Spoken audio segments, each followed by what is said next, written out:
আজ আমি যাচ্ছি কলকাতা ইডেন গার্ডেন্সে আইপিএল এর ম্যাচ। তোমরা তো সবাই জানো অনেকদিন আগেই আইপিএল স্টার্ট হয়ে গেছে, আর আজ ছিল আইপিএল এর 28তম ম্যাচ। কলকাতা নাইট রাইডার্স আর লখনৌ সুপার জায়ান্টস এর অনেক বছর পর এবার আমরা আইপিএল এর ম্যাচ দেখতে গেলাম ইডেন গার্ডেন্সে।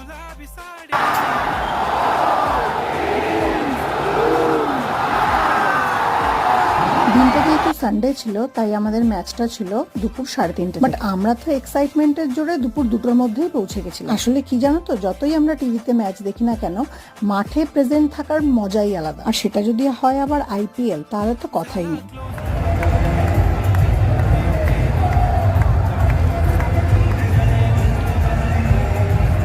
আর সেদিন জানো তো শাহরুখ খানও মাঠে প্রেজেন্ট ছিল। তারপর আর কি, 7:30টার সময় কেকেআর কে জিতিয়ে ম্যাচ কমপ্লিট করে বাড়ি ফিরে। তো আজকের মতো এটুকুই, দেখা হচ্ছে নেক্সট ভিডিওতে।